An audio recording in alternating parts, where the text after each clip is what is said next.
tu sais qu'il n'y aura pas ton nom, ce sera le mien. Et tout le monde, personne ne saura jamais que c'est toi qui as fait ça. M'en foutais complètement. Parce que je savais que j'allais ouvrir mon resto et faire mes recettes. Aujourd'hui, tous les deux, vous avez atteint un certain niveau de succès. Si on réfléchit purement en termes de style de vie, vous pouvez vivre mieux que 99,9% de la population mondiale avec les ressources que vous avez accumulées. Ouais, alors là, je t'arrête. Hein. Non? Ouais, je me sens super pauvre. Hein. Ça coûte cher, la belle vie. La plupart des millionnaires sont débiles. Hello tout le monde, c'est Yomi. On se retrouve pour un nouvel épisode de Sans Permission. Je suis avec Oussama, merci d'être là.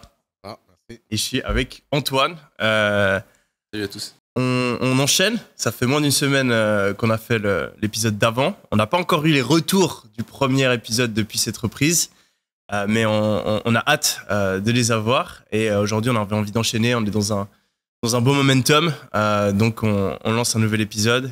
Comme d'habitude, Antoine, il a ce rôle un peu de faire le lien. Il a préparé quelques questions. Il va essayer de nous relancer dans différents sujets. Et puis, je te laisse lancer le podcast. De quoi est-ce qu'on parle aujourd'hui? C'est parti. Première question, on va rentrer dans le vif du sujet. Un petit peu pour les personnes qui nous regardent. Si demain, vous veniez à tout perdre, que ça soit au niveau de l'argent, des contacts, que vous deviez repartir de zéro, comment est-ce que vous y prendriez étape par étape pour reconstruire tout ce que vous avez construit? Vous avez encore accès aux compétences que vous avez accumulées sur les dernières années, mais vous avez les compétences, les croyances, mais vous n'avez pas les contacts et vous n'avez pas d'argent. Qu'est-ce que vous faites? Vas-y.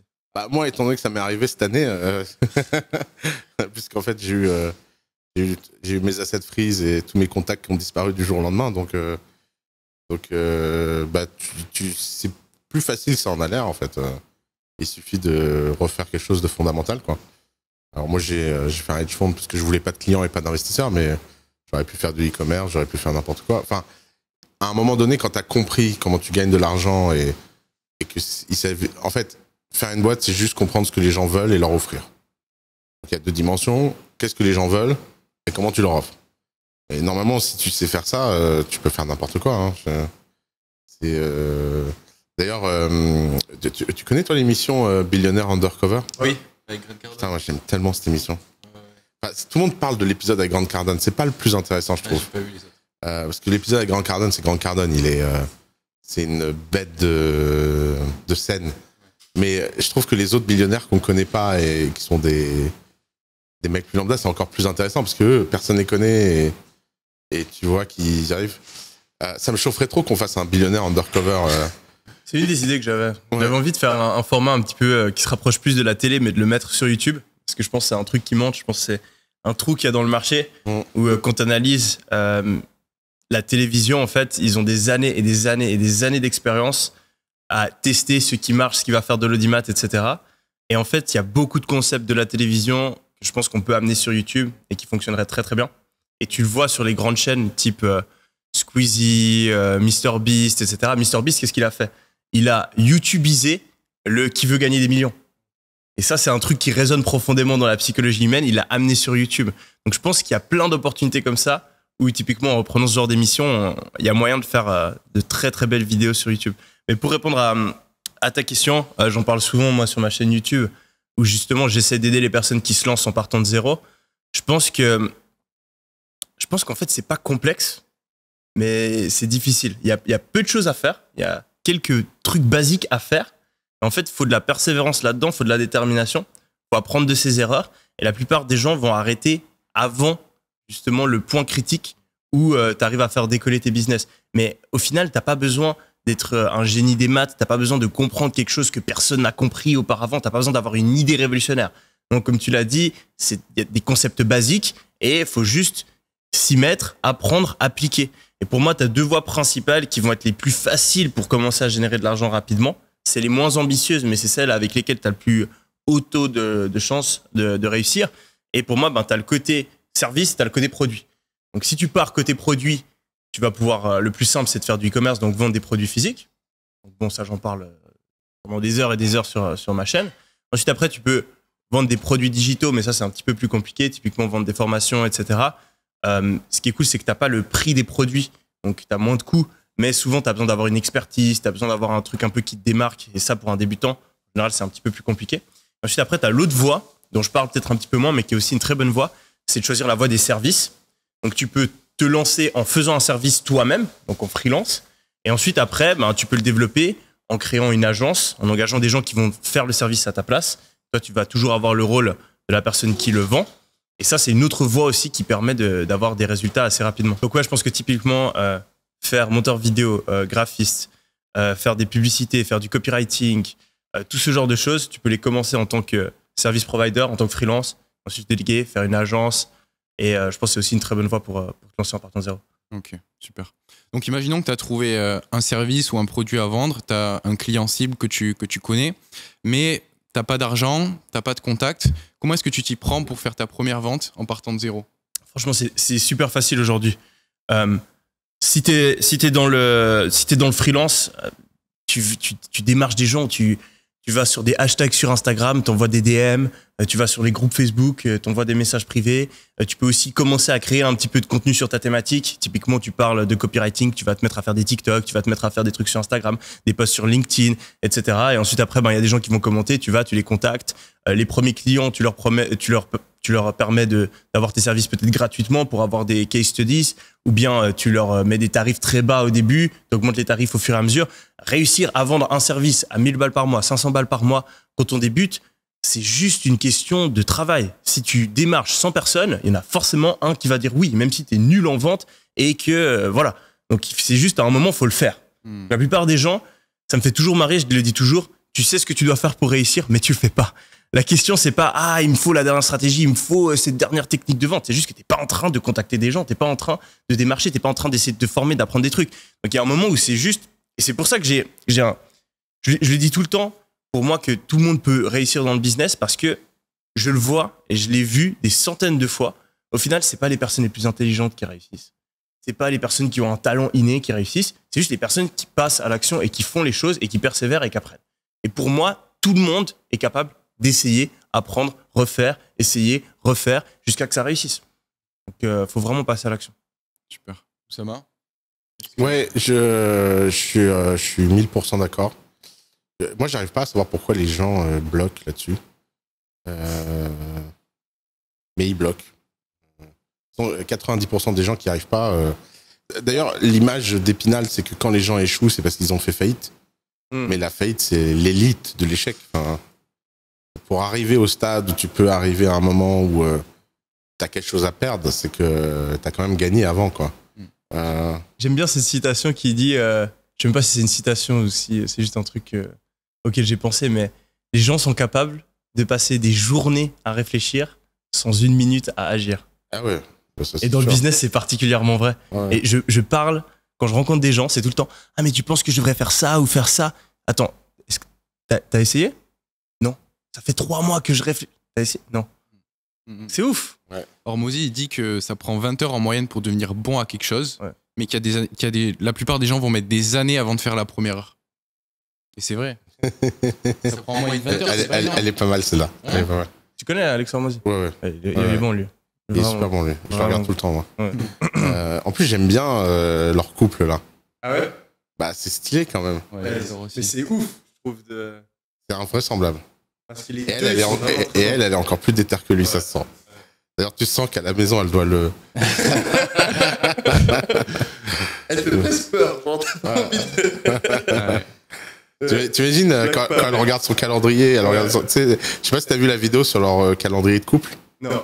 Incroyable. Et en fait, dans la vidéo, elle est là, elle dit oui, alors là, je check les events et tout. J'imagine trop lui qui est en mode oui, chérie, alors. Je trouve ça cool. Je trouve ça super cool. Il y a une autre dimension, c'est les limites du langage. Le mot entrepreneur décrit plein de choses différentes. Par exemple, le mot entrepreneur décrit Steve Jobs, décrit moi, Yomi, toi, le mec qui a une agence. Et tout ça, en fait, c'est un seul mot. Et je pense que c'est vachement confusant pour les gens parce que ils imaginent que parce qu'il y a un mot, il n'y a qu'une seule réalité. Mais en fait, il y a autant de réalités que d'entrepreneurs. Et c'est vrai qu'il y a des catégories d'entrepreneuriat comme il y a des catégories au sport. Et si on avait... Ce serait marrant si on faisait les Olympiades de l'entrepreneuriat, tu vois, d'essayer de diviser vraiment précisément tous les types d'entrepreneuriat qu'il y a et qui est champion à quoi. C'est pas les mêmes types d'entrepreneuriat, quoi. Non, et tu vois que t'as des gens qui ont certaines qualités qui leur permettent de réussir dans leur domaine de compétences ou leur type de business. Dans d'autres, ce serait beaucoup plus difficile et inversement. Je pense qu'il faut aussi trouver le type de business qui nous convient le mieux.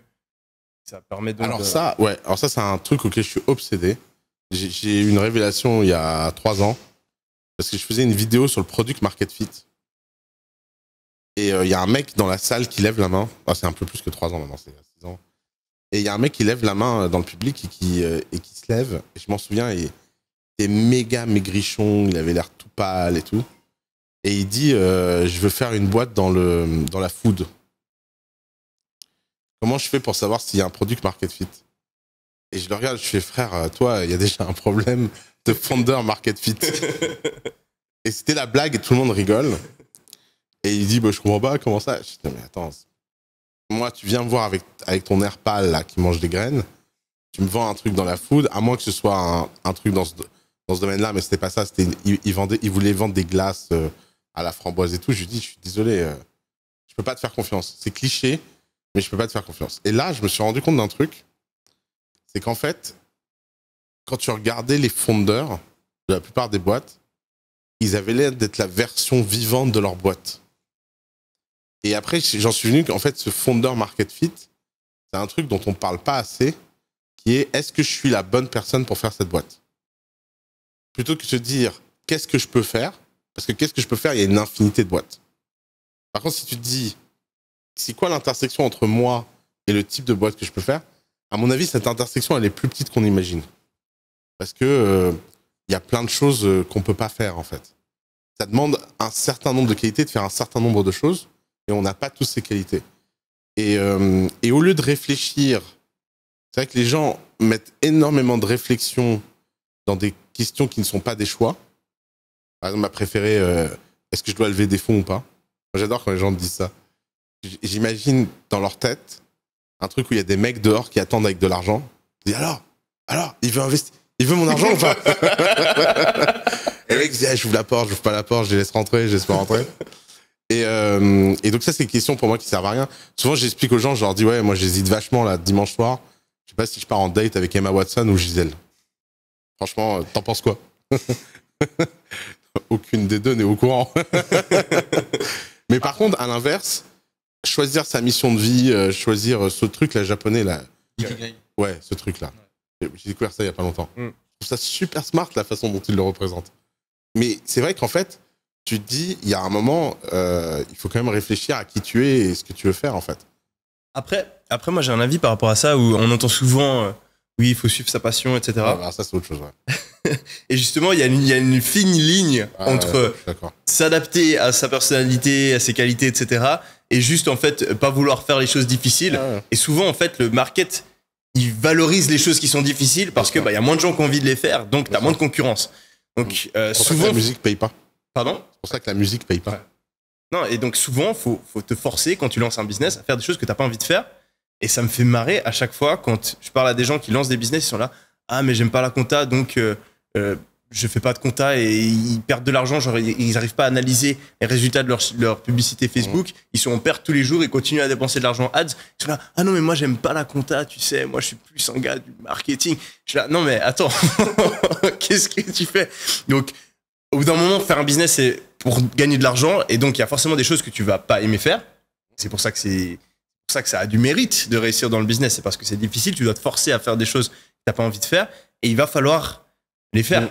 Mais ça, je pense que c'est un sujet plus méta, parce qu'en fait, ce que tu racontes là, le fait qu'il y ait des choses qu'on n'aime pas faire, c'est vrai de toutes les professions. Et normalement, c'est plus facile de faire des choses qu'on n'aime pas, comme la compta, quand on sait qu'on le fait au service de quelque chose qui nous plaît. Par exemple, une fois, je t'avais entendu dire un truc qui m'avait fait mourir de rire, et qui avait tellement résonné avec un truc que je faisais aussi, c'est que tu disais, quand tu étais petit, tu adorais analyser les business. Tu disais, tu allais au resto et tu disais combien il y a de mecs qui rentrent, combien ils gagnent par jour. Que ça. Moi, je crois que j'ai calculé le chiffre d'affaires de tous les kebabs de Tours.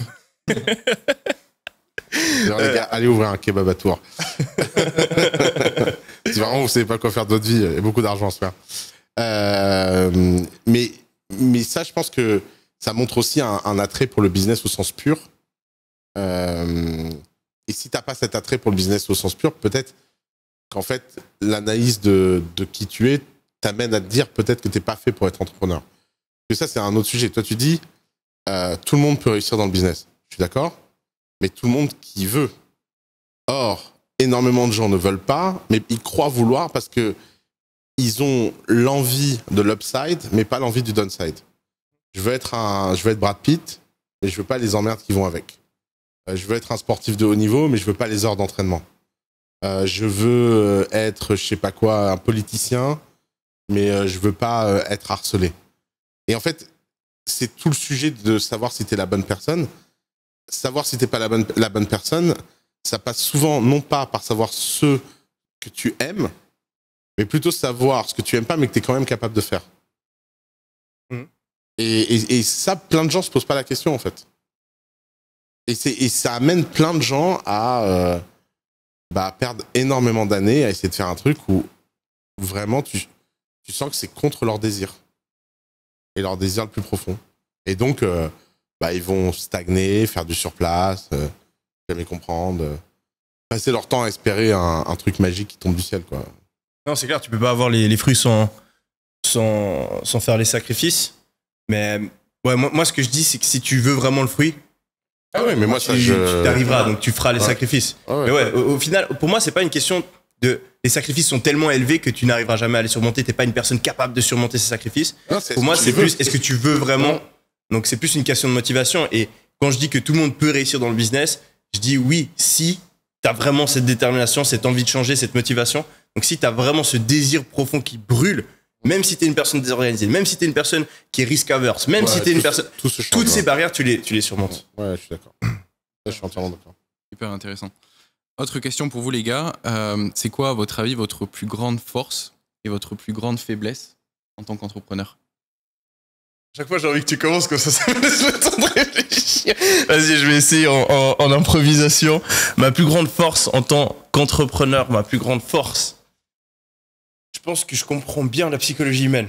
Je pense que je suis bon en marketing. J'arrive à savoir ce qui va vendre, ce qui va pas vendre, pourquoi les gens achètent, comment faire une offre. Donc, je pense que je suis très bon en marketing. Et ça, je le remarque en fait quand je recrute. Je recrute dans mes business. Il y a certains postes où j'arrive à trouver très facilement des gens qui sont meilleurs que moi. Et il y a d'autres postes où vraiment où je galère, ou même j'ai encore jamais réussi à trouver quelqu'un à qui je pouvais déléguer. Typiquement, YouTube. J'ai essayé pendant longtemps de déléguer le script de mes vidéos YouTube. Et j'ai fait passer des centaines de recrutements pour essayer de trouver une personne pour faire ça. J'ai jamais réussi à trouver quelqu'un qui, pour moi, arrivait à maintenir les performances qu'on avait sur YouTube si c'est moi qui fais la vidéo. Même chose pour le marketing, pour mes offres e-commerce, pour la manière dont je vends mes formations, la manière dont on met en avant notre logiciel, etc. Je sais que si je me concentre vraiment, je vais réussir à améliorer la chose et je vais pouvoir augmenter les conversions, réaliser plus de ventes, même s'il y a des personnes très compétentes qui gèrent déjà ce marketing pour moi, pour mes business. Je sais que si je me concentre dessus, j'arrive toujours à l'amener à un niveau supérieur. Et à l'inverse, il y a des points où je sais que en opérationnel pur, par exemple, je sais qu'il y a des gens qui sont bien meilleurs que moi. Par exemple, ma COO dans mon business Mindio, tellement efficace, tellement forte pour gérer les trucs. Je sais que moi, même si je me concentre à 2000% dessus, j'arriverai jamais à atteindre son niveau. Après, je me considère pas comme mauvais en opérationnel. Ma plus grande faiblesse dans le business, je pense que ce serait que je suis pas assez... comment est-ce qu'on dit en français décisif. L'inverse d'indécis. Comment est-ce qu'on appelle ça L'inverse d'indécis, c'est un décisionnaire. Ouais, okay. Donc je suis pas assez... J'ai de la peine en fait à prendre des décisions vite et à m'y tenir. Okay. J'ai appris ça à l'armée. Typiquement, quand j'ai dû devenir sergent pour la première fois, je paniquais. Quand tu es dans une situation un peu, est-ce qu'il faut faire ça ou ça, et tu dois donner un ordre rapidement. Pendant mes premières semaines, je bégayais. J'ai toujours envie de peser le pour et le contre, réfléchir pendant très longtemps avant de prendre une décision. Et dans le business, en fait, et tu as Jeff Bezos qui en parle, tu as énormément de décisions où le coût de perte de temps que tu mets à réfléchir et à procrastiner ta décision est beaucoup plus important que le coût de prendre la mauvaise décision et ensuite de réadapter dans l'autre sens. Et je sais que moi, je fais cette erreur tout le temps. Je suis là, est-ce que je devrais faire ça ou ça? Et donc, je fais rien. Et alors que je devrais juste essayer un des deux, voir, ah ok, ça marche pas, puis du coup, je fais l'inverse. Donc ça, je pense que c'est, surtout en tant que leader que CEO, c'est un des points où je devrais m'améliorer et où mes business fonctionneraient mieux si j'avais pas ce problème-là. Super. Et toi, Oussama? Non, moi j'ai vraiment l'inverse là-dessus. Ok. Moi je suis plus c'est le chaos, il faut prendre des décisions rapides avec l'esprit clair. En fait, j'ai un truc, c'est que quand le niveau de pression monte, et je sens même un truc mentalement où mon cerveau il est trop content. Et il y a plein de data, et là il y a une sorte de chemin de clarté qui apparaît. Ouais.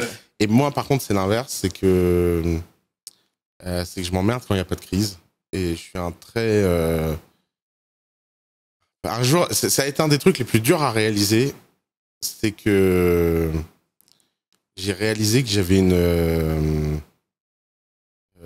j'étais peut-être un peu... moment confession. Des fois je me dis je suis un peu pyromane quand même. Parce qu'en fait, j'ai une telle addiction à être tellement fort en temps de crise que quand il n'y en a pas, des fois je me dis est-ce que c'est pas toi qui l'as créé, quoi. Et bon, évidemment, je suis pas sûr que ce soit vrai à 100%, je pense que c'est un truc profond et tout, mais je sens bien que j'aime trop la crise. J'aime trop...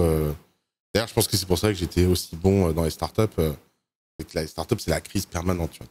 Tu montes, tu descends, tu montes, tu descends. Et c'est vrai qu'à The Family, à chaque fois qu'une startup prospérait, mon niveau d'intérêt tombait à 0. Alors que c'est le moment où, normalement, où tu t'accroches et tu passes du temps avec le mec pour cash out ce que tu as en termes de sociabilité, de machin. Ouais, c'est dingue le nombre de startups où à chaque fois qu'elles ont explosé, j'ai disparu de la carte. Et des gens sont venus s'attribuer le succès de la startup en tant que consultant, conseiller, machin. Et en fait, balèque, rien à foutre. J'arrive pas à me dire, bon, on va rester, maintenant c'est le temps de la moisson. Je suis en mode, vas-y, prends la moisson, il y a une autre merde à côté. Et donc t'aimes les choses compliquées? Comment? T'aimes les choses compliquées? En amour aussi? Ouais. Mais tu vois, par exemple, en amour, ça me donne une capacité à gérer des relations que n'importe qui exploserait en vol. Je veux dire, ma logistique amoureuse, c'est un truc... la plupart des gens autour de moi, ils angoissent. Et ils se disent, mais comment ça tient et tout. Et c'est smooth. Et d'ailleurs, c'est pour ça que je suis un génie de la prod. Quand t'as un événement compliqué à organiser, je suis super mauvais là-dedans. Moi, c'est genre là, c'est vas-y. Tous les ans, on part en vacances. On est 40, il y a toute une logistique à faire et tout. Mais je fais ça, mais tu sais, genre d'une main, comme ça, quoi. Genre, et l'Excel, et le machin, et le truc, et les emails, et les chauffeurs, et c'est Sofiane Pamar qui a une blague là-dessus. C'est qu'en fait, Sofiane, il arrête pas de dire que je cherche les emmerdes. Que vraiment, en fait, il y a un moment donné, quand c'est trop simple, trop truc. Et c'est pour ça que j'adore notamment ce boulot de hedge fund que je fais en ce moment. Parce que c'est tout le temps la merde, tous les jours. Et moi, ça me rend heureux. Je me dis, vas-y, qu'est-ce qu'on va faire et tout. Et quand je fais des erreurs, ça c'est une autre de mes points forts, c'est que 100% de mes erreurs sont des apprentissages et ça j'adore. J'ai pas de truc émotionnel me dire, ah putain, trop nul.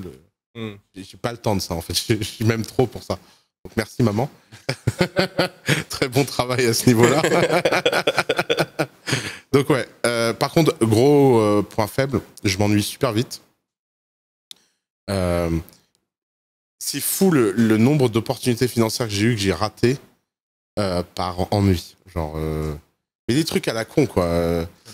Tu prends juste le sujet de la formation en ligne. J'aurais pu faire des dizaines et des dizaines de millions sur le sujet, mais j'ai une flemme invraisemblable. C'est-à-dire que rien que l'idée de me poser, distribuer, faire ce que Yomi fait, j'ai une admiration sans fin parce que moi je suis en mode attends vas-y là c'est difficile de faire une formation. Mais bien sûr, c'est méga dur. Et à chaque fois que je parle à des gens, parce que j'ai travaillé avec des dizaines et des dizaines d'intervenants, d'experts sur des domaines spécifiques, et à chaque fois ça me fait trop marrer parce qu'ils sont là ouais vas-y t'inquiète, je fais ça en une semaine là tac tac tac tac. Et je suis là, tu sais non. pas dans quoi tu t'embarques, mon bien gars. sûr que non. Et c'est un des gros points qui m'a aidé quand j'ai commencé.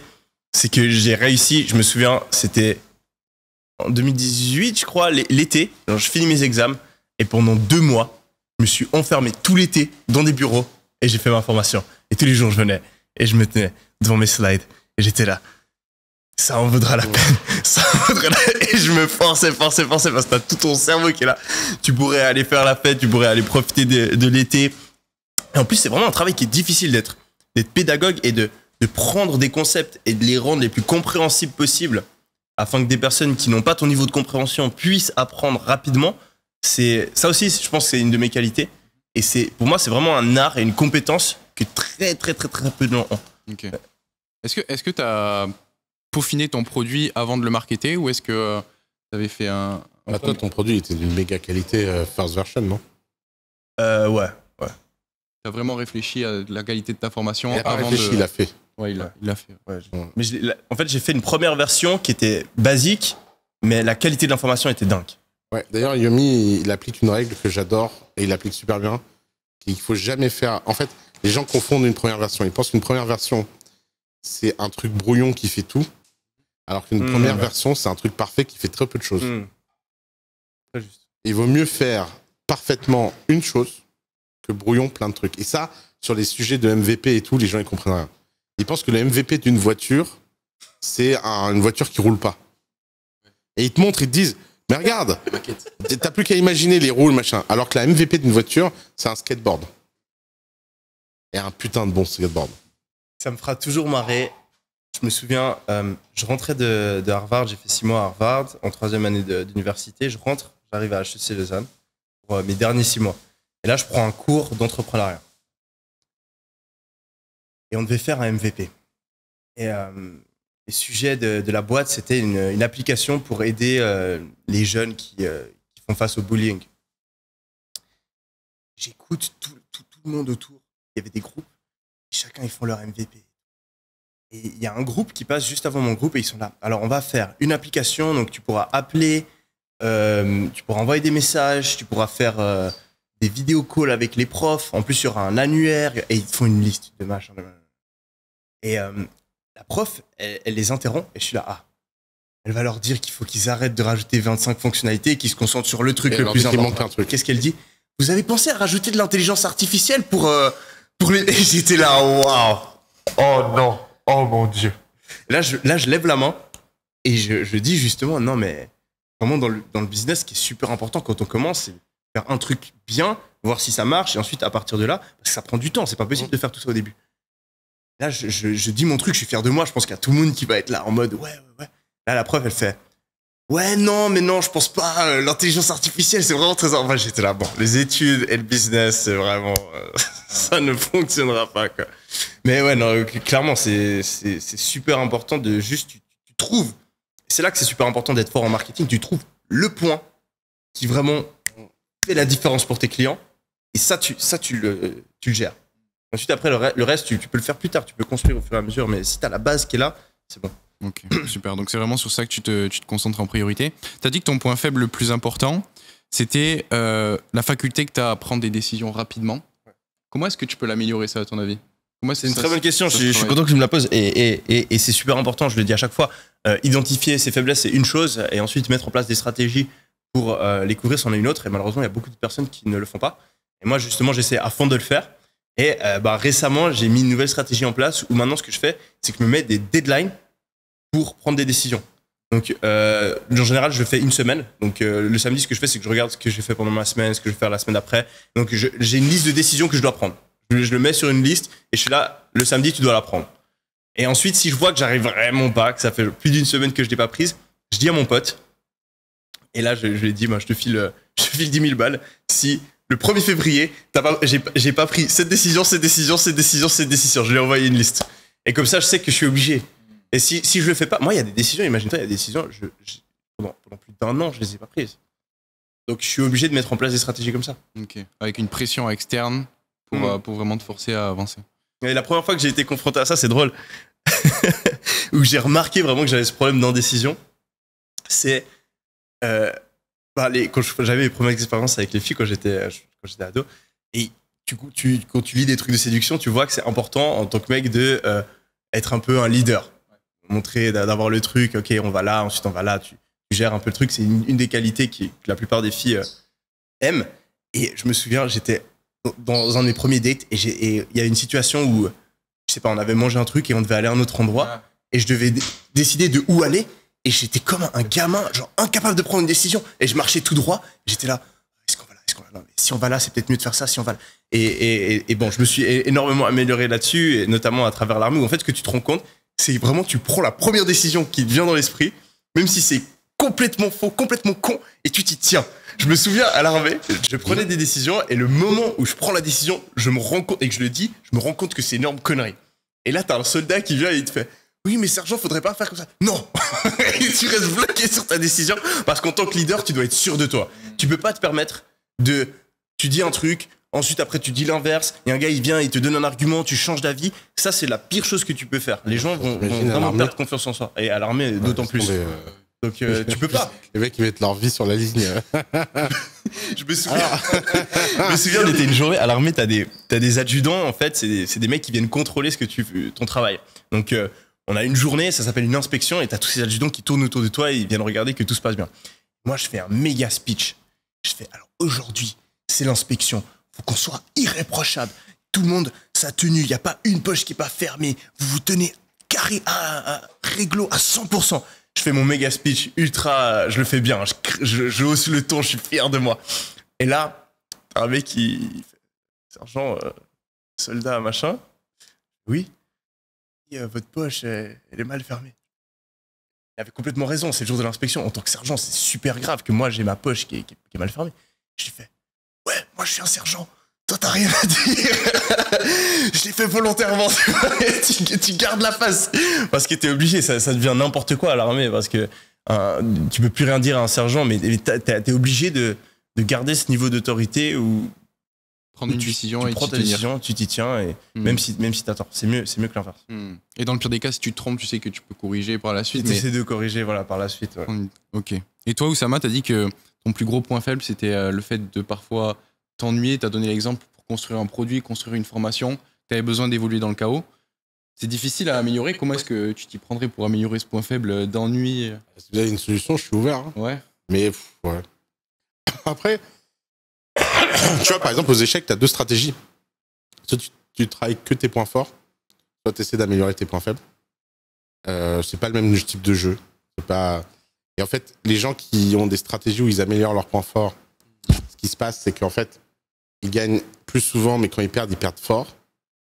Alors que les gens qui améliorent leurs points faibles, ils gagnent moins souvent, mais ils ont moins d'échecs fulgurants. Et la question, c'est la variance avec laquelle tu veux vivre ta vie. Si tu es à l'aise à 0 plus l'infini, et que tu es à l'aise dans ce parcours, je pense qu'il y a des choses plus graves. Il faut juste en être conscient.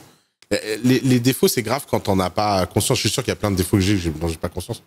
Mais je pense que ceux-là, ils sont beaucoup plus graves que le défaut dont tu as conscience.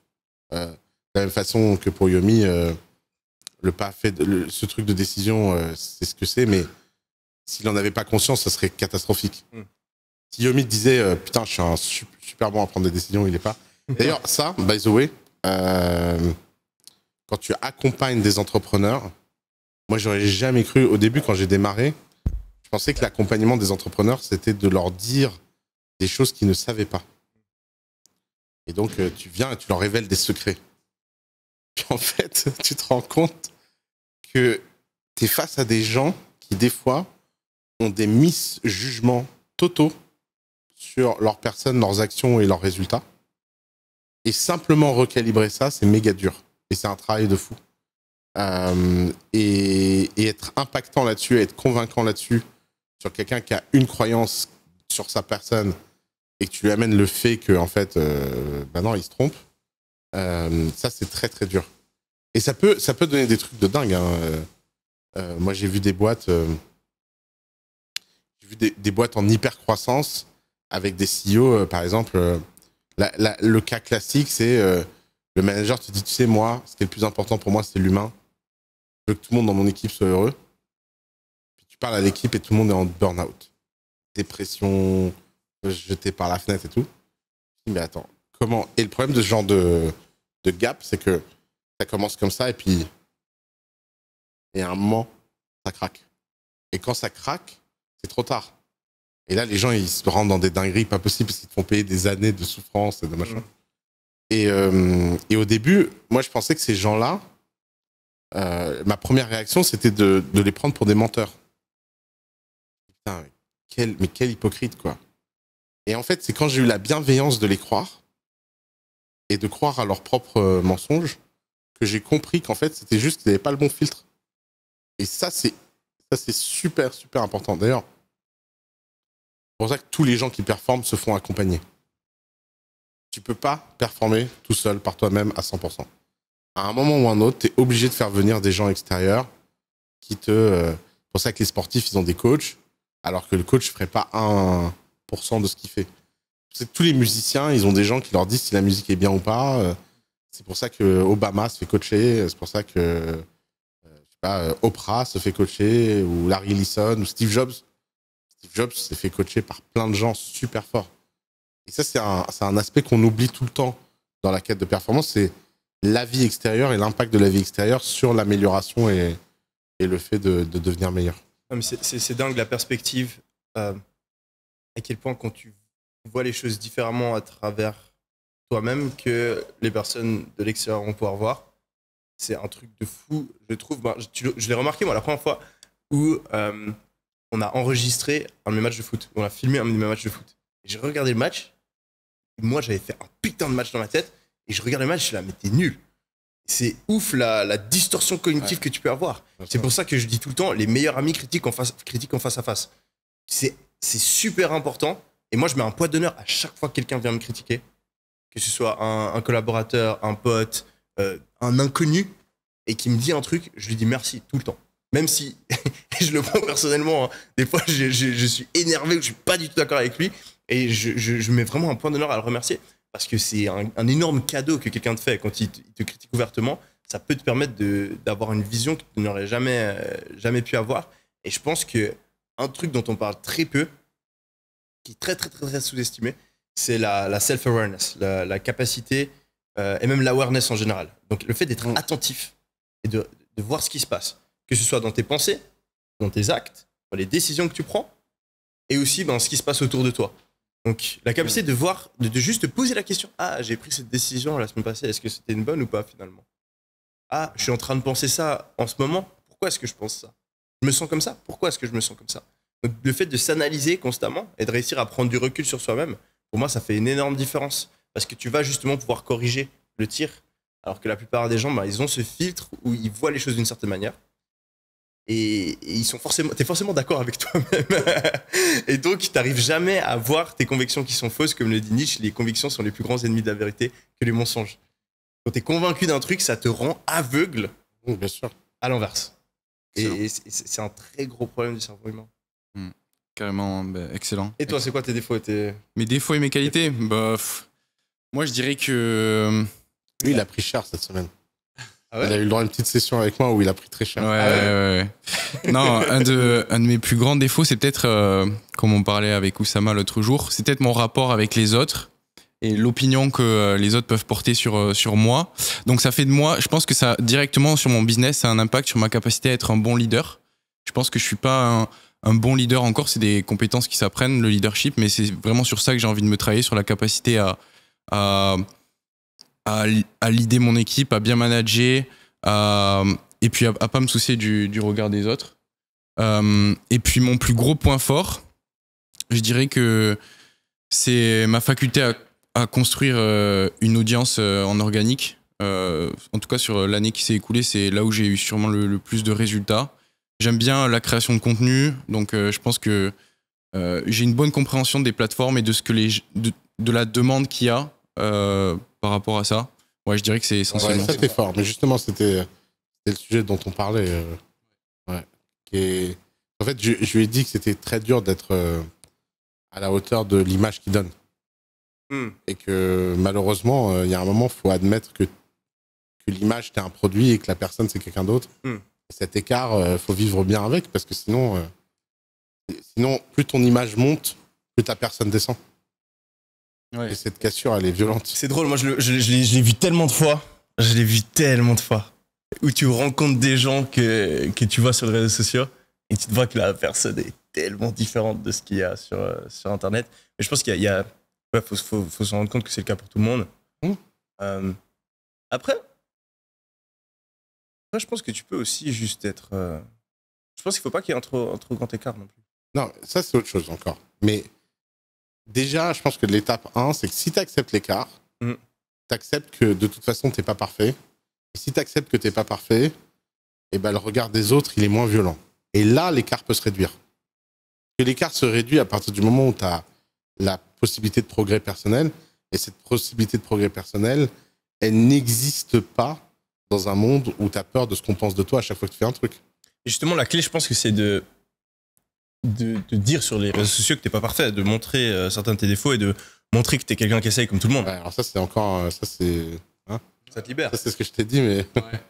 Mais ça prend un peu de temps, ouais. C'est pas évident. Moi, j'essaie de surtout repartager en fait ce qui m'inspire, ce qui me parle, et de l'appliquer à moi-même. Après, c'est vrai que j'essaie de peindre le tableau parfait, mais à moi-même, comme tu le dis, t'as raison, il y a toujours un écart entre le message, en tout cas moi, le message que j'essaie de véhiculer et cette image parfaite, et la réalité qui forcément, oui, je prône des valeurs comme la discipline, comme le fait d'être concentré sur ses objectifs, etc. Des fois, moi aussi, je manque de discipline, des fois, je suis pas parfait, des fois, mais voilà, c'est les valeurs que j'essaie de véhiculer, et j'ai conscience qu'il faut que je fasse peut-être preuve de plus d'authenticité vis-à-vis de... Et je pense que tu gagnerais. Parce que ça, c'est sûr. Je pense que les gens relate, les gens... Attends, l'authenticité en marque, c'est ce qui paye le plus. Bah ouais, Regarde Trump, regarde Oprah, regarde Naval, regarde... Et par exemple, même en parlant de discipline, pour moi, c'est plus inspirant de voir un mec qui galère à être discipliné mais qui abandonne pas, qu'un mec qui, ça lui vient naturellement comme ça. Pour moi, typiquement, une valeur que je trouve, d'ailleurs même, j'y pensais hier, une valeur que je trouve encore plus importante et intéressante que la discipline, c'est la persistance. Je me disais, là je fais mon truc où je traque mes habitudes, etc. Je suis là, avant-hier j'avais une journée de merde, donc il y a plein de trucs que j'ai pas fait, et je me dis, ok, t'as foiré, mais j'ai pas envie d'être le mec le plus parfait, j'ai pas envie d'être le mec le plus discipliné, j'ai envie d'être le mec le plus persistant, où à chaque fois que je me foire, à chaque fois que je tombe, je me relève. T'abandonnes pas, ouais. Et j'ai vraiment envie d'être ce mec, et j'ai toujours cette image qui vient dans ma tête, je sais pas pourquoi, d'un gars avec qui je jouais au foot, où le mec c'était pas le gars le plus technique, c'était pas le mec le plus physique, il était pas très bon, mais il abandonnait jamais, et il était chiant. Quand tu jouais contre ce gars, tu sais que tu pouvais le dribbler, il allait revenir. Et le mec, il abandonnait jamais. Et ça faisait que même un gars qui avait un niveau très moyen, au final, t'avais vraiment pas envie de tomber contre ce mec. Et donc j'ai vraiment envie d'être ce mec dans tous les aspects de ma vie. Je sais que je suis pas parfait, je vais pas réussir du premier coup, mais je vais encore être là. Je vais revenir. Et je pense que, en parlant de toi, t'as pas besoin de dire que t'es le mec qui a la discipline parfaite. T'as juste besoin de dire, même limite, tu vois, une fois tu fais une story, aujourd'hui je fais de la merde, hier j'ai pas respecté mes habitudes, etc. Mais c'est pas grave, aujourd'hui je reprends, je repars. Et je pense qu'il y a plein de gens qui vont raisonner avec ça, et ça te cassera peut-être un peu cette pression que tu te mets à essayer de peindre l'image parfaite, ça a carrément du sens. Merci les gars pour vos petits conseils. Aujourd'hui, tous les deux, vous avez atteint un certain niveau de succès, que ça soit sur plusieurs plans financiers notamment.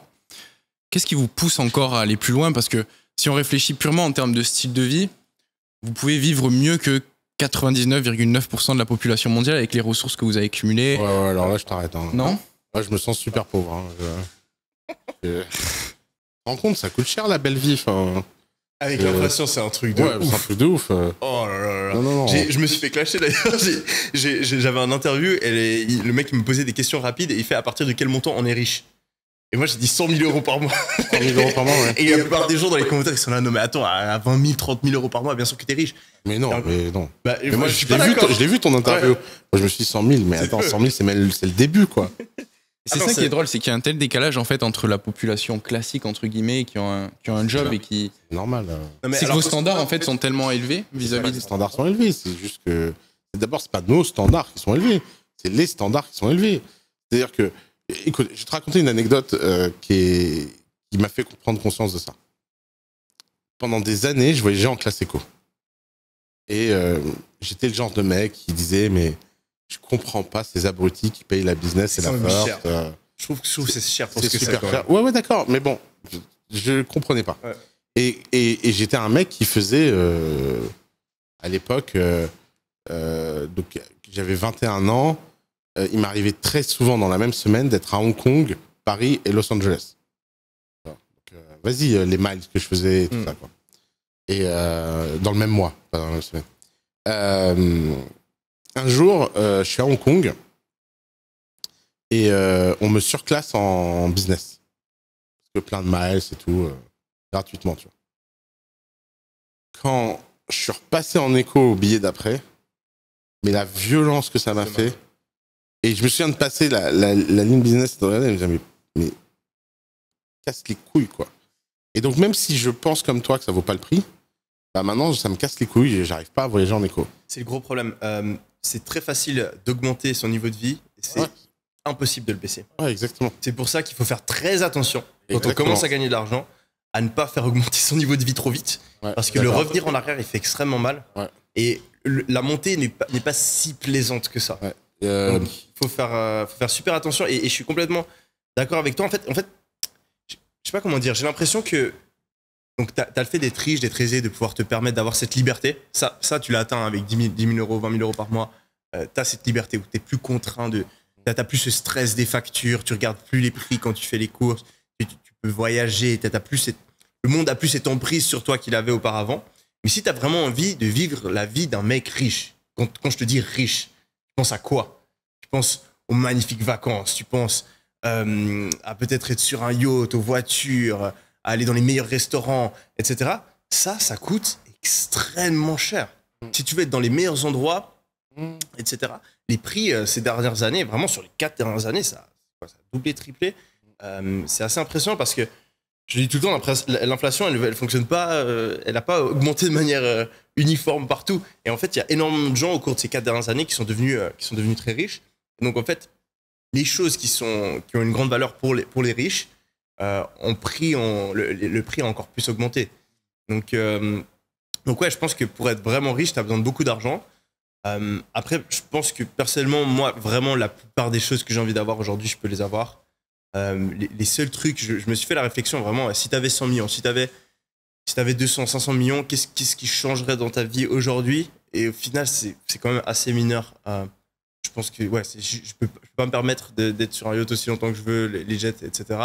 Au final, c'est pas, donc moi, c'est pas pour ça. Pour répondre à ta question, c'est pas vraiment pour mon lifestyle que je continue à avancer. C'est juste que déjà, au bout d'un moment, tu te dis, attends, quoi faire d'autre? Il y a quoi d'autre à faire? Aller en vacances, je l'ai fait. En fait, tu te lasses de tout. Et donc, il te faut un challenge. Donc, moi, il me faut un challenge. Ça peut être dans le sport. Et je préfère que ce soit dans le business. Donc voilà. Et malheureusement, j'ai un esprit. Je ne pense pas que c'est la même chose pour tout le monde. Mais je sais que j'ai un esprit où ça ne s'arrêtera jamais.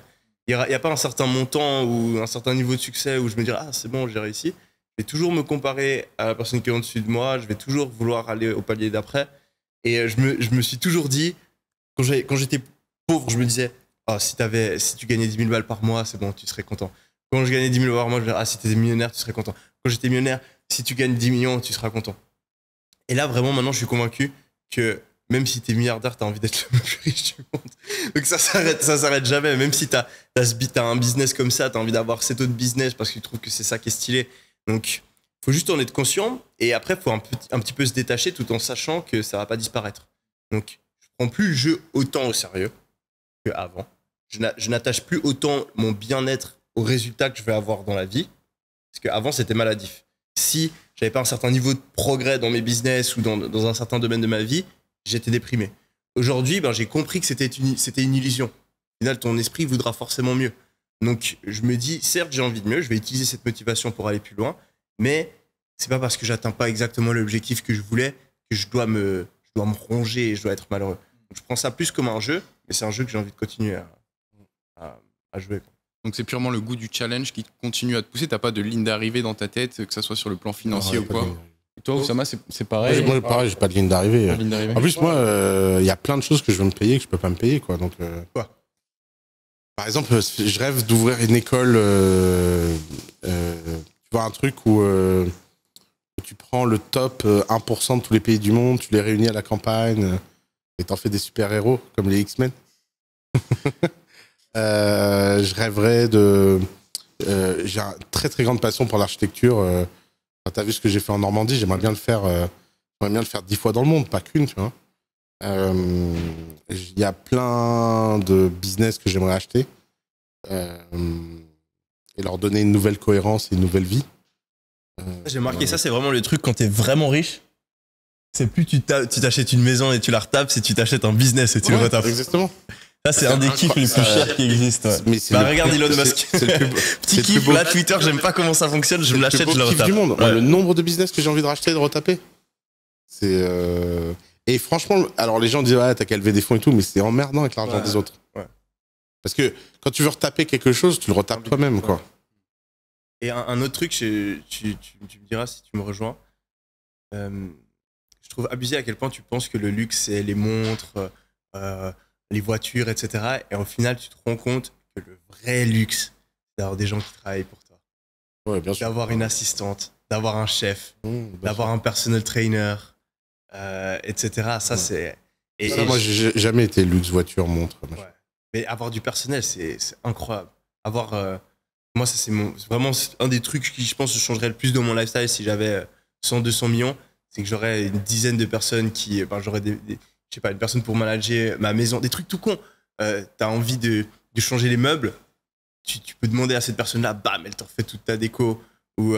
Et c'est ça que je vois la plupart du temps quand j'analyse des gens. Ma manière que j'utilise pour différencier une personne qui a 10, 20 millions d'une personne qui a 100, 200 millions, c'est justement le fait qu'ils ont du personnel.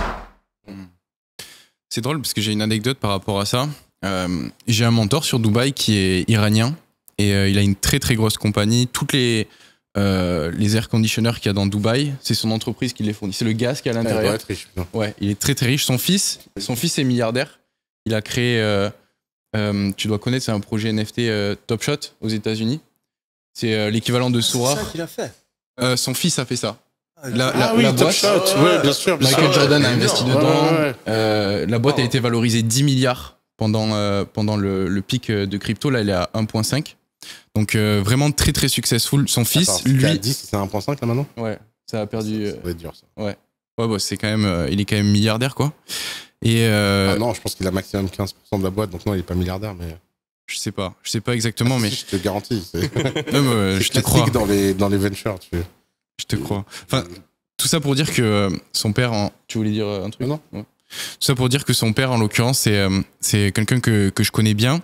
Et lui, il a travaillé toute sa vie, il a monté plusieurs business, il est parti de rien, de zéro en Iran. Et aujourd'hui, quand je parle avec lui, malgré tout le succès sur le plan financier, je vois quand même beaucoup de regrets. Et il essaie de me faire passer des enseignements qui sont pas purement liés à la métrique financière. C'est-à-dire que j'ai l'impression qu'il s'est battu toute sa vie pour avoir plus sur le plan financier, plus de confort, plus de luxe, plus belle femme, plus beau bateau, plus belle maison, etc. Il s'est toujours comparé avec le mec au-dessus. Et aujourd'hui, il me dit, mais en fait, c'est un jeu que tu peux pas gagner. C'est impossible d'arriver au bout, c'est impossible de le finir. Et il m'a conseillé par rapport à ça d'aller faire une retraite pendant plusieurs semaines, plusieurs mois en Inde qu'est-ce que t'en penses? Pour me recentrer sur moi et pas être omnibulé, parce que c'est vrai que c'est facile de se comparer et de vouloir toujours plus. Et moi, excuse-moi, je rigole parce que j'adore la capacité des gens riches à te dire ce qu'il faut faire pour pas devenir comme eux. Alors qu'eux, ils ont toute leur vie fait autre chose et que maintenant qu'ils sont à une certaine place, ils font autre chose. Non, mais je comprends l'idée. C'est Naval dans son tweet How to Become Rich, qui est un tweet génial d'ailleurs. On pourra peut-être mettre le lien c'est vraiment le tweet Fred sur comment devenir riche le plus. Tu le connais ce tweet Fred? Ouais, j'ai lu le tweet et il y a une vidéo en fait où je trouve que la vidéo est encore plus digeste pour la plupart des gens. Ah ouais, trop bien. Je savais pas qu'il y avait une vidéo. Et le dernier tweet c'est And when you will achieve that, you will discover new problems, but that's another story. Donc faut. En fait, être heureux dans sa vie personnelle, c'est comme réussir dans le business. C'est très simple, tout le monde sait ce qu'il faut faire, mais c'est très difficile à faire. Ouais. Et c'est marrant comme ces gens, il y a des gens qui gagnent en délaissant certains aspects de leur vie. Et donc après, ils ont structurellement des regrets. Mais je pense que c'est pas parce qu'il a joué à la course des milliardaires qu'il est malheureux dans sa vie perso. Il est malheureux dans sa vie perso, sans doute parce que il est iranien, qu'il a pas eu la bonne culture, qu'il a grandi dans un milieu où il a peut-être pas eu les bons outils, les bons apprentissages pour devenir qui il avait besoin d'être, quoi. Et donc, forcément, un jour, ça devient amer. Et tu crois qu'en fait, c'est parce que tu as joué à la course des milliards que tu as tout ça. Mais non, c'est parce que t'as pas eu tout ça. C'est pas parce que l'un n'implique pas l'autre, en fait. J'ai une citation, tu me dis ce que tu en penses, Sama. L'hédonisme, c'est comme un trou noir, c'est un puissant fond. Tu peux le faire autant que tu veux, il y en aura toujours plus. Oui, mais c'est pour ça que... T'es d'accord? Bien sûr, c'est qui a dit ça? Non. Andrew Tate. Mais je suis sûr qu'il l'applique à quelqu'un. Non, c'est très possible. Mais ce que je voulais dire par rapport à ça, en fait, c'est que ce qu'il t'a dit, c'est très drôle parce qu'en début d'année, j'ai eu exactement la même réflexion. Donc, j'ai eu des problèmes de santé en début d'année où je me suis dit, putain, Yomi, j'ai amèrement regretté le fait de ne pas avoir profité ou de ne pas avoir été reconnaissant, de ne pas avoir ressenti de la gratitude pour des choses que je prenais comme acquis. Donc juste le fait de pouvoir, je sais pas, être en bonne santé, le fait de pouvoir profiter, faire la fête, passer des bons moments avec mes amis, travailler sur mes business, toutes ces choses-là, je me suis dit, putain Yomi, t'as pas assez profité, tu t'es trop concentré sur le prochain truc, au lieu d'être fier de ce que t'as déjà accompli, de profiter des choses que tu as déjà. Et en fait, cette réalisation, elle est très facile à avoir, mais le problème, c'est que le cerveau marche d'une telle manière que même si tu le sais, c'est impossible. Dès le moment où tu réacquiers ces choses-là, donc moi, heureusement pour moi, tous mes problèmes, j'ai réussi à les résoudre. Et aujourd'hui, je sais que je devrais plus profiter, je sais que je devrais pas prendre les choses pour acquis, mais c'est psychologiquement impossible. Donc en fait, je pense que tu as énormément de personnes qui voilà, sont plus vieilles et qui regardent leur jeunesse en se disant « j'aurais dû plus profiter de ça, j'aurais dû ne pas penser comme ça ». En fait, ce qu'elles oublient, c'est que tu peux pas.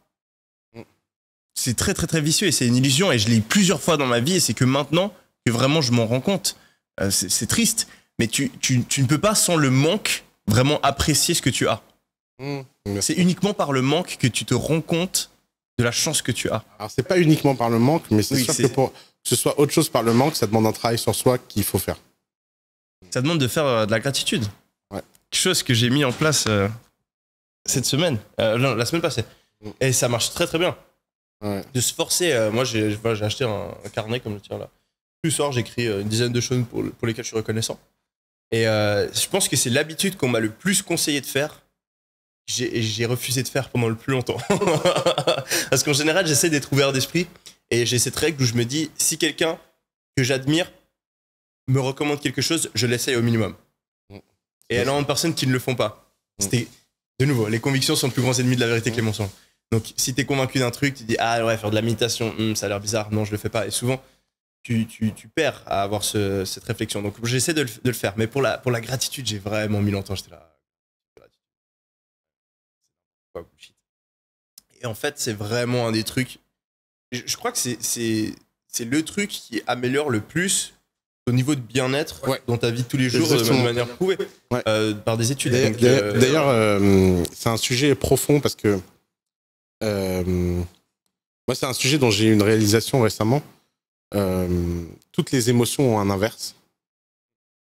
Tu vois, en n'importe quelle émotion, si je te dis la joie, c'est quoi l'inverse de la joie? Voilà. La tristesse.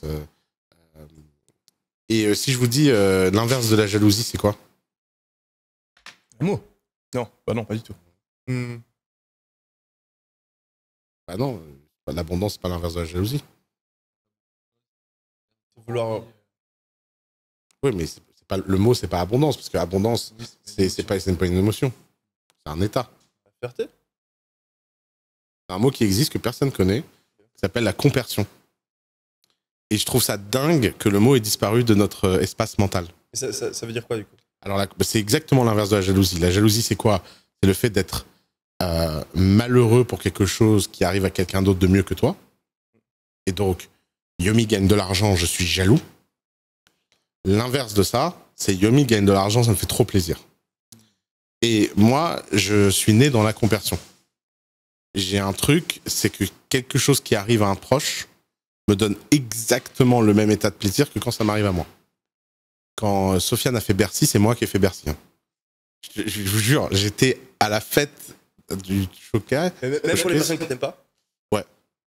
Je suis trop heureux pour les gens qui... Franchement, tu vois, si là, mes anciens associés, ils sortaient de leur connerie et ils faisaient un business et ils réussissaient et tout, je serais trop heureux. Ça me rend trop malheureux l'idée qu'ils pensent que leur vie entière, c'est de m'attaquer et de pas faire autre chose. Et vraiment, ça, c'est le fameux exercice de gratitude. C'est un exercice de travail de la conversion. Parce que la gratitude, ça passe aussi par reconnaître la gratitude de nos proches, de nos amis, éventuellement de nos ennemis un jour. Et j'ai la chance d'avoir eu ça naturellement.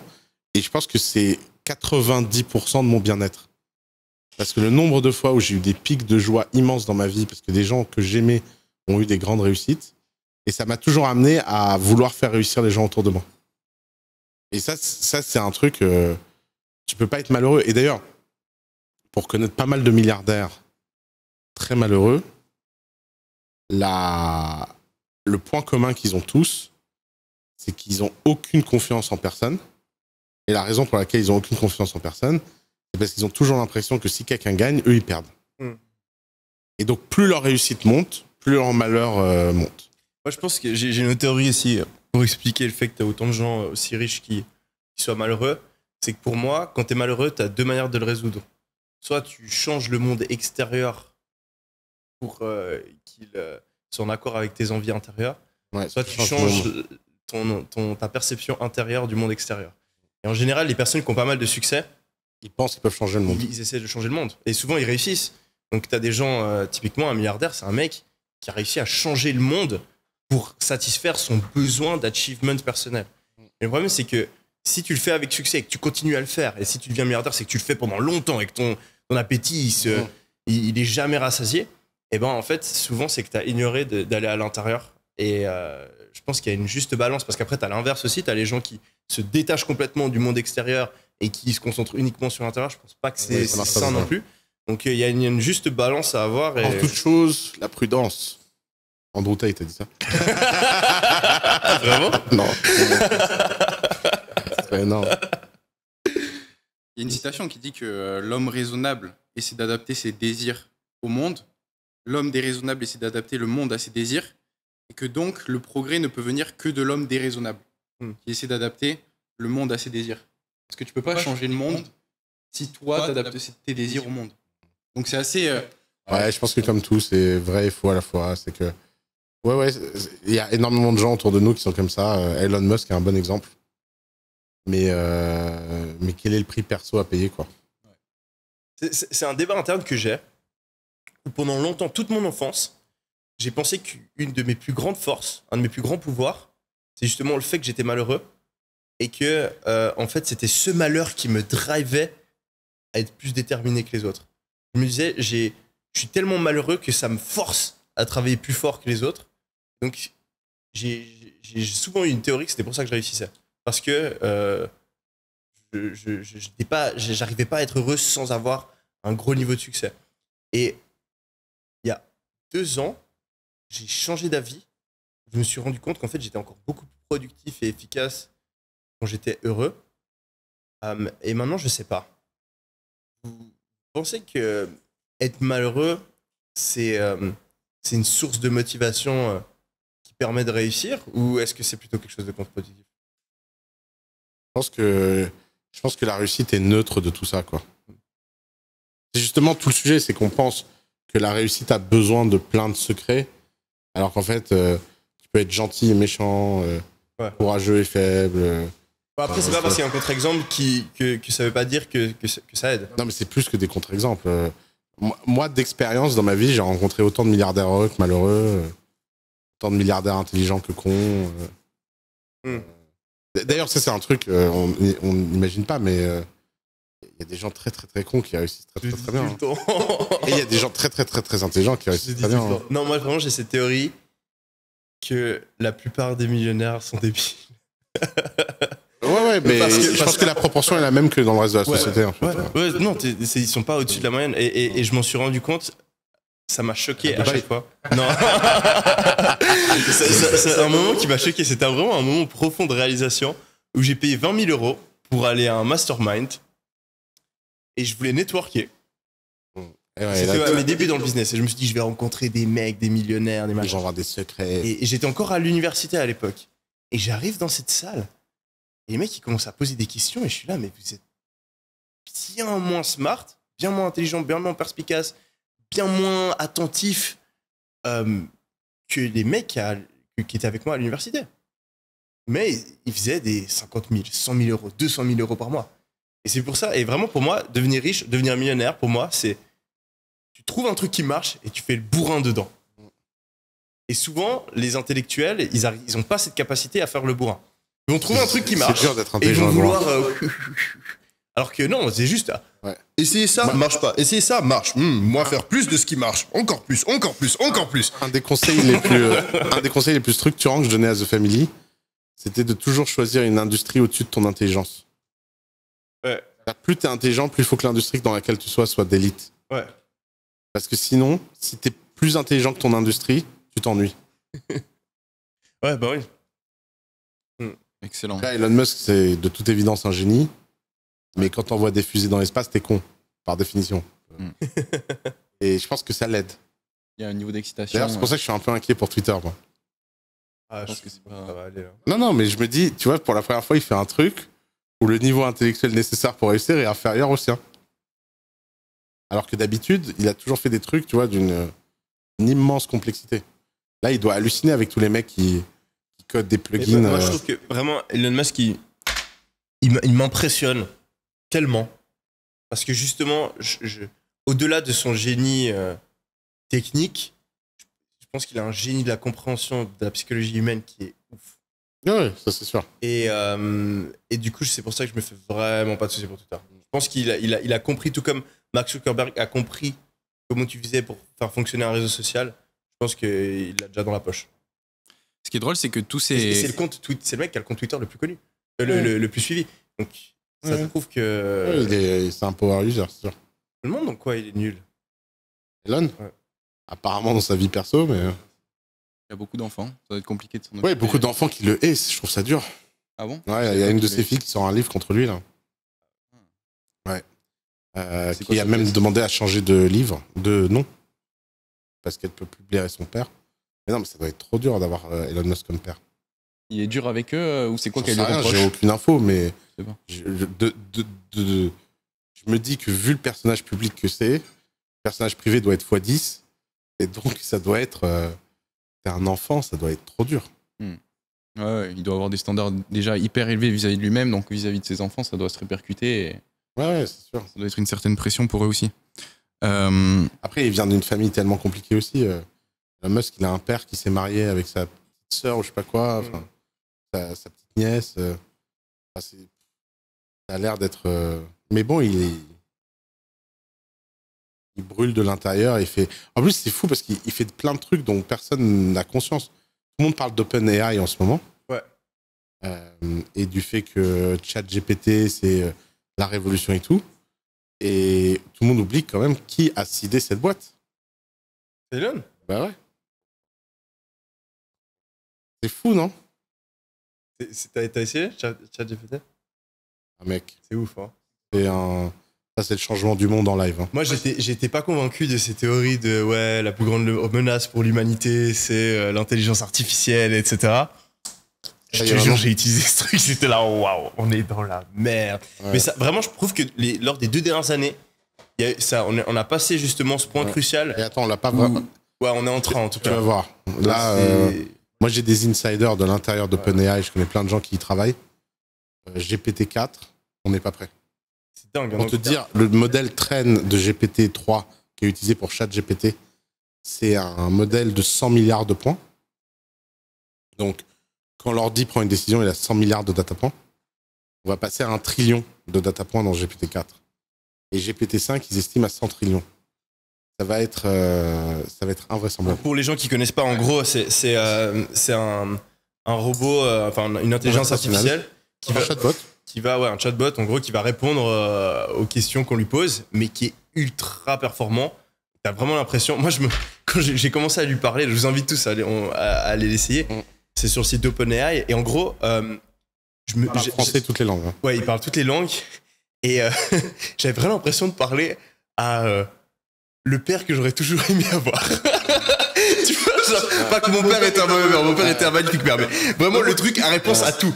Tu te dis, dans n'importe quelle situation où je suis dans la merde, je peux lui poser une question et il peut me répondre. C'était l'assistante de mes rêves. Ouais. C'est un truc de fou. Et donc, tu peux lui poser n'importe quelle question, des questions perso, des questions business. Moi, j'étais en train de faire une vidéo YouTube. Je fais, est-ce que tu peux faire l'accroche de ma vidéo YouTube? Et il m'a sorti une accroche qui était meilleure que celle que j'avais faite. C'est un truc de fou. Donc ensuite, après, je lui demande, tu parles français? Il me fait, non, je parle pas français. Mais en français. Donc il me répond une phrase parfaite en français. Non, je parle pas français, machin. Et je lui fais, ah, tu fais le mec modeste. Et lui fait, je suis un robot d'intelligence artificielle, donc je ne suis pas capable de faire le mec modeste. Je ne réponds... Et il a mis des guillemets. Et donc il est capable d'avoir de l'humour, il peut faire des roleplays. Donc et vraiment, il y a ce switch qui est en train de se passer au niveau de l'intelligence artificielle, où à l'époque, c'était des tâches très basiques, tu voyais que c'était des ordinateurs. Ouais. Tu pouvais voir, l'ordinateur a été entraîné pour faire ça. Et maintenant, tu te poses presque la question, tu as l'impression que c'est un humain. Et il y a aussi une boîte qui est assez intéressante qu'on utilise en e-commerce, je sais plus le nom, mais ça te permet aussi de faire des textes publicitaires. Donc en fait, tu vas faire ton texte publicitaire. J'espère. Ouais, voilà, j'espère. Et quand je suis tombé sur cette boîte, j'étais là. Wow, je m'attendais à un truc. T'as essayé beautiful.ai? Ouais. Mec, qu'est-ce que c'est que ce truc? Non, c'est un truc qui fait tes slide decks. Et ça te fait des designs de ouf pour représenter ce que t'as dans ta tête. Et ça y est, hein, on va passer d'un monde où le métier de cuisinier va disparaître, il n'y aura plus que des chefs. Hein. Ça va être dur. Hein. Bah, quand tu fais de la cuisine, tu peux être deux choses. Tu peux être un cuisinier, tu suis la recette, tu coupes les ingrédients, etc. Et ça va être robotisé. T'es un chef, t'inventes des recettes, etc. Les gens qui ont une créativité infinie avec ChatGPT, c'est-à-dire que si tu te dis que le type le plus créatif du monde, il est plus créatif dans son domaine que 1000 mecs réunis, et ben il va avoir le pouvoir de ces 1000 mecs dans sa main. Et donc les autres 1000 ne pourront même pas compete avec son niveau exponentiel de créativité. Ce sera quoi les conséquences pour l'humanité à votre avis à terme? Moi, je suis assez positif. Je pense que ça va rien changer. Ce sera toujours autant la merde. Et je pense que ce sera pas la même forme de merde. Ce qui va être drôle, c'est que ça va participer à un mouvement de fond qui est que ta classe sociale, depuis le début de l'humanité, a de moins en moins d'importance. Si tu étais né paysan dans la Rome antique, pour être autre chose que paysan, il y a des cas. Vous pouvez regarder beaucoup de vidéos mindset, là c'était compliqué. Ouais, c'était très compliqué. Les rares cas comme Marc-Antoine de destin de paysans qui devenaient généraux et tout, à l'époque, c'était des histoires tellement dingues que tout le monde les connaissait dans le monde antique à travers les pays. Hein. Genre, c'était la viralité de l'époque. Il n'y avait pas Internet, mais les gens de taverne en taverne disaient, il y a un mec là-bas, il était paysan, il est devenu soldat, et maintenant il est adjoint de César, et je sais pas quoi. Donc ça c'était le cas. Et je pense que l'intelligence artificielle va faire que ça va être encore plus le cas. Et je pense que les gens qui vont être le plus contre tous ces technos, ça va être les parents d'enfants aisés, dont les études ne vont plus servir à rien, et qui vont se rendre compte que leurs enfants sont pas à la hauteur de cette compète, et vont péter des câbles sur le déclassement de leurs enfants. Mais moi, je pense qu'on va vivre un immense déclassement de certaines classes sociales, et un immense classement de quelques élites. La vision la plus sombre de ça, c'est qu'on va revenir au féodalisme, avec les chevaliers qui vivent une vie de ouf et tout le monde à leur service. Les nobles. Les nobles. Ouais, mais tu sais, vraiment chevaliers au sens moyenâgeux, partent à la guerre, ils ont les armes et tout. Okay.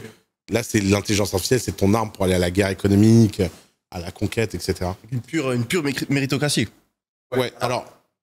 Ouais, pure méritocratie. Mais... Là, avec l'intelligence artificielle, tu peux aller beaucoup plus vite à créer des choses. Le vrai mindfuck, tu parlais justement du fait qu'il va plus y avoir de cuisiniers, que c'est uniquement les gens créatifs qui vont accaparer toutes les ressources et avoir tout le succès. Mais en fait, le vrai mindfuck, il arrive quand tu te poses la question, qu'est-ce qui se passe quand l'intelligence artificielle arrive à être plus créative que l'homme? Ouais, alors ça, c'est marrant. Ma théorie là-dessus, c'est que ça changera rien à notre ego. Par exemple, tu vois, je génère des images sur Midjourney là pour LinkedIn, et je me suis fait mon propre algo de stabilisation pour générer des images toujours dans le même style. C'est pas moi l'artiste. Évidemment, l'ordi est beaucoup plus créatif que ce que jamais j'aurais imaginé. Quand je vois ce que j'ai en tête, quand je tape le prompt et le résultat, je veux dire, l'ordi me défonce niveau créativité. Et pourtant, j'ai vraiment l'impression d'être l'artiste de toutes ces œuvres. Et j'ai envie de les afficher, de machin, etc. Parce que j'arrive pas à me dire que... J'arrive pas à m'enlever la propriété de l'action. D'avoir eu l'intention de machin. Et tu sais, Ce sera même plus la personne la plus créative, du coup, ce sera le meilleur codeur. Non, même pas, parce que c'est plus... Tu pourras programmer la créativité. Ouais, mais ça va être la meilleure... c'est comme l'entrepreneuriat. Tu sais, un truc que tous les blaireaux disent tout le temps sur Elon Musk, c'est ouais, c'est pas lui qui les fait, les fusées. Pourtant, Elon Musk, il a l'air de vraiment... Et je comprends pourquoi il dit ça, parce que quand t'entends Elon Musk parler, t'as vraiment l'impression que c'est lui qui a mis le boulon. Dans sa façon de parler, il le vit tellement. Et je pense qu'en fait, ça, c'est la réalité entrepreneuriale. La réalité entrepreneuriale, c'est que t'es dans la délusion que tout ce que tu fais, c'est grâce à toi. Et c'est pas totalement vrai, mais c'est pas totalement faux non plus. Et de la même façon que quand le jour il y aura une IA de ouf, je pense qu'il y aura des entrepreneurs, des mecs qui s'approprieront le travail de l'IA et qui sauront mieux se l'approprier que les autres et qui seront donc très heureux, même si l'IA est méga créative. D'ailleurs, c'est ça un chef. Hein. Tu sais, les très grands chefs, ils volent les recettes de leur cuisinier. Hein. Dans le nombre, j'ai une histoire très drôle qu'un grand chef français m'avait raconté. Il était commis dans un restaurant 3 étoiles. Il démarrait et tout. Et un jour, un dimanche, il reste, il travaille toute la journée, il fait une recette de malade, présente la recette au chef. Le mec regarde la recette, goûte la recette, il dit ça sur la prochaine carte. Le mec est trop fier et tout. Et le chef le regarde, il fait tu sais qu'il n'y aura pas ton nom, ce sera le mien. Et tout le monde, personne ne saura jamais que c'est toi qui as fait ça. Et lui, il répond, je m'en foutais complètement. Parce que je savais que j'allais ouvrir mon resto et faire mes recettes. Et tu vois, le fait qu'il n'ait pas eu d'ego à ce moment-là, il n'ait pas dit, ah non, bah tu mets pas la recette, bah ça a créé une amitié. Quand il a ouvert son resto, il a été aidé et tout. Mais c'est vrai que ce plat signature, c'est un plat signature. Quand tu dis ce plat, les gens te disent le nom de l'autre chef. Et personne n'imagine que c'était un commis qui l'avait fait. Ce vol permanent des idées, des œuvres, des machins, c'est un truc qui choque beaucoup le commun des mortels. Notamment les gens qui sortent de l'école. Ah, faut pas copier, ah, machin. Mais quand tu es dans le vrai monde, dans le monde des gens qui créent, des machins, tu sais qu'en fait, Steve Jobs, il a volé plein de trucs, comme il a eu des fulgurances qui lui ont été volées. Et les meilleurs artistes volent, Picasso. Et, les grands artistes copient, les génies volent. C'est l'idée que quand tu es un génie, tu t'appropries le travail des autres. Copier, c'est une œuvre de soumission. C'est, ah, voilà, ça c'est l'original et je dois faire pareil. C'est un acte de soumission. L'acte entrepreneurial, c'est un acte de domination. Ah, c'est pas mal. Viens, je vais faire ma propre version. Blah. Merci, maintenant c'est à moi. Pas forcément mieux, à ta façon. Et ta façon, elle est unique. Mieux, pas mieux, ça c'est des trucs d'ego. Ce qui compte, c'est est-ce que c'est toi? Est-ce que c'est à toi? Qu'est-ce que c'est la plus grande menace pour l'humanité, à votre avis? Toi, tu es plutôt positif par rapport à l'influence de l'IA. Ouais, non, mais moi je pense que la plus grande menace, on la connaît pas et on l'a vu. De toute façon, l'écologie. Si on vit dans une simulation, le mec qui est en charge du scénario, il a pété un câble. Hein. Et puis voilà. Puis en fait, j'ai une théorie, c'est que je sais que toutes les menaces visibles ne deviennent jamais des menaces réelles. C'est-à-dire que quand tout le monde a l'air de penser que quelque chose va arriver, bah ça n'arrive jamais vraiment. Tout le monde dit c'est la crise, ça va exploser, machin, ça explose pas. D'un seul coup, tout le monde se dit non, mais là, cette fois, ça va marcher, boum, ça explose. On l'a vu, hein. Pendant 10 ans, les gens disaient c'est la crise, c'est la bulle. Hein. Les gens ont arrêté de croire que c'était la bulle, ça allait monter au ciel, boum, tout s'est écroulé. Donc moi, je crois pas que les gens ont une très bonne capacité à prévoir ce qui va être une catastrophe. La catastrophe, ça te tombe dessus, comme dans la vie perso. Hein. Genre, tu dis c'est quoi la pire chose qui peut t'arriver, et puis t'arrive un truc de ouf un mardi à 15h, et tu peux pas t'en inquiéter, quoi. J'ai toujours... moi, je trouve que le risque qu'il y ait une guerre nucléaire, pour moi, est tellement élevé. Ouais. Moi, Ouais. j'arrive pas à comprendre à quel point on vit notre vie de tous les jours en mode chill, alors que. Attention, Vraiment, ça- moi, je donne, avant la fin de ma vie, je pense qu'il y a une chose de 33%, je dirais, de guerre Ouais. nucléaire. Moi, je pense 0. Je sais pas quel pays, mais quand tu vois le nombre de pays qui ont accès à l'arme nucléaire aujourd'hui, Ouais. tu vois, c'est des humains. Justement. En fait, ça demande trop de gens. Le problème de l'arme nucléaire, c'est pas que c'est un truc qui peut pas être fait seul dans un coin. Ouais. Quand même. Non, il faut beaucoup de gens involved. Hein. Non. Ah, si. T'as toute une chaîne de Je pense qu'il y a combien de validation. personnes qui doivent être Ah, si involved. Poutine voulait lancer une arme nucléaire, Trois. comment 2-3 personnes. Non, beaucoup plus. La chaîne de commande. Mais mec, t'imagines pour aller. Rien Attends, que. la chaîne de commande, tu la mets en place comme tu veux, on est d'accord. Oui, mais il faut pas mal Ça, de ça peut être gens. un bouton, ça peut être. Ouais, mais il y a plein de gens qui peuvent arrêter le process. Plein. Si c'est un bouton. C'est pas un bouton. Genre, je suis dictateur aujourd'hui, j'ai envie que ce soit moi qui puisse me balancer la bombe nucléaire. Je demande à mes ingénieurs que ce soit que moi depuis ma télécommande avec mon bouton unique qui Ouais, puisse bah, l'activer. Bah, c'est le cas. Non, parce que c'est trop insécure comme process et personne te croira à ça, même si t'es dictateur. Parce que t'aurais trop peur de te faire niquer par quelqu'un qui vient appuyer sur le bouton. Je pense pas. Ah bah, ça pour le coup, le process russe, il est assez connu, par exemple. Ok. Il va se passer plein de choses avant que ça arrive au bout, quoi. Même juste une erreur technique. Ouais. Non, le nucléaire, c'est la preuve que quand l'humanité fait des trucs vraiment dingues et dangereux, on arrive plutôt à bien gérer les Mais risques. attends, Hein. ça fait combien d'années? Ça fait quoi? Ça fait 60 ans quand même. Hein. Ouais, d'accord. Là, Sur j'entends. l'échelle humaine. Là, j'entends Imagine ça, sur vraiment. 200 ans. Ouais. Ouais, mais. Je sais pas. Non, mais à mon avis, moi, ma théorie, c'est que justement, tout le monde croit que ça va être un truc nucléaire, alors que ça va être sans doute un truc. Enfin, si on a une cata, ce sera sans doute pire, ailleurs. Regarde le mal du Covid. Hein. Qui pouvait imaginer ça, quoi? Imagine, 2 semaines avant, on te dit tu vas finir avec tout le monde à la maison, tout le monde machin, tous les trucs. Enfin. Antoine, t'as une idée? Moi, honnêtement, non. Honnêtement, je sais pas du tout. C'est pour ça que je voulais vous poser la Tu question. triches, t'as les questions. Mais oui. Tu pourrais préparer les réponses pour avoir l'air super smart. Non, la plus grande Demander à c'est ChatGPT Il triche bien. pour le prochain épisode. c'est la plus grande menace de l'humanité. Ah, ça peut être une bonne question, ouais. Mais honnêtement, non, j'en ai pas la moindre idée. Peut-être l'environnement, on n'a pas beaucoup parlé, mais ouais, il y a beaucoup de Ah, j'en parle pas de ça. Sujet dangereux. Non, moi, par rapport à ça, je pense que c'est tellement difficile à prédire les répercussions de ce qui peut se passer sur l'environnement, etc. En fait, il y a beaucoup de gens qui en parlent, mais j'ai de la peine. Enfin, on n'arrive même pas à prédire. Mais ça peut aller dans les deux sens. Hein. Ça peut être un problème beaucoup plus grave que ce qu'on imagine, tout comme ça peut être un problème beaucoup moins grave que ce que la plupart des gens pensent. Parce que quand tu regardes les modèles de prédiction qu'on a eu par rapport au Covid, tu vois qu'ils ont tous prédit n'importe quoi.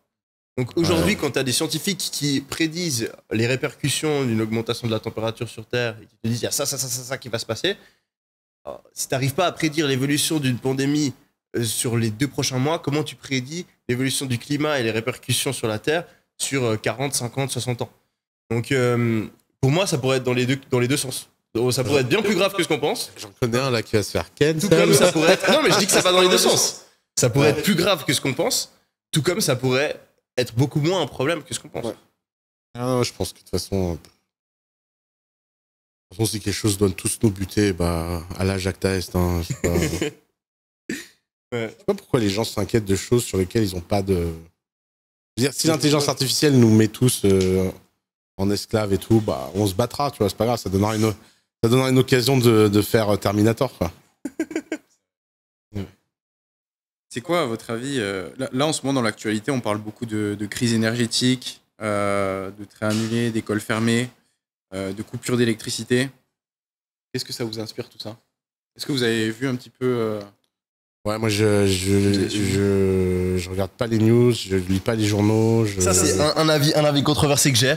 Je m'en fous. Je suis convaincu que c'est complètement inutile de regarder les news. Ah ouais, moi aussi. 99%, il y a peut-être un petit truc. En fait, quelque chose de vraiment grave, Exactement. les gens te le disent. Les Donc, choses les plus importantes arriveront à tes oreilles d'une manière ou d'une autre. Bien sûr. Passer Je n'ai rien contre le fait de regarder l'actualité, regarder le journal télévisé, regarder les infos, lire le journal, mais il faut être conscient que c'est de l'entertainment. Ce n'est pas une bonne action que tu fais qui va t'aider dans ton développement personnel, c'est de l'entertainment.